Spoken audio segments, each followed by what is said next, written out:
he has a wonderful musical gift. He composes so effortlessly. He wrote a lot of music and about 100 film scores. Amazing how prolific he was. He worked all the time.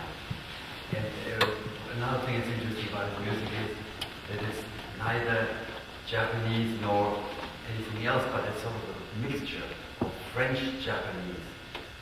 He's the only Japanese composer where you can sense Ravel and Debussy in the music somewhere. At the same time, it's also quite Oriental or quite Asian. I mean, it's its own way.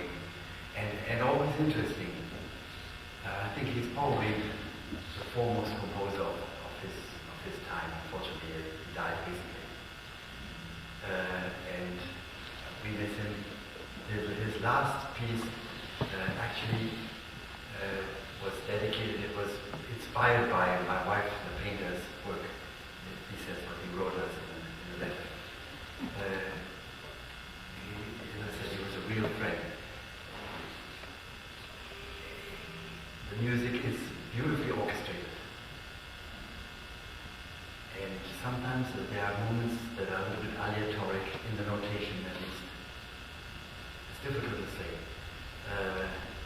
The second piece of the program is called For Toru, in other words, the piece that I wrote when he died.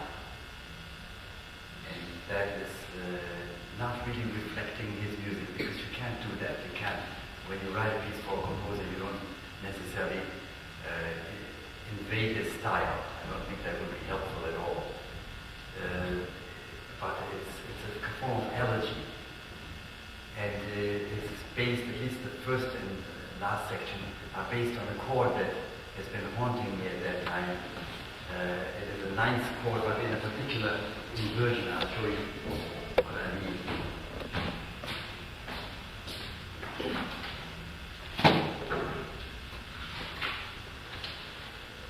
When we think of a ninth chord, we think of this. But if you put, let's say, the higher note into the bass, you get something like this. Which is a very different kind of a sound. And that is what intrigues me, that particular inversion. Or you can put the seventh in the bass. And so I enjoyed using chords like the beginning.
Say a few words about it. Would you do that?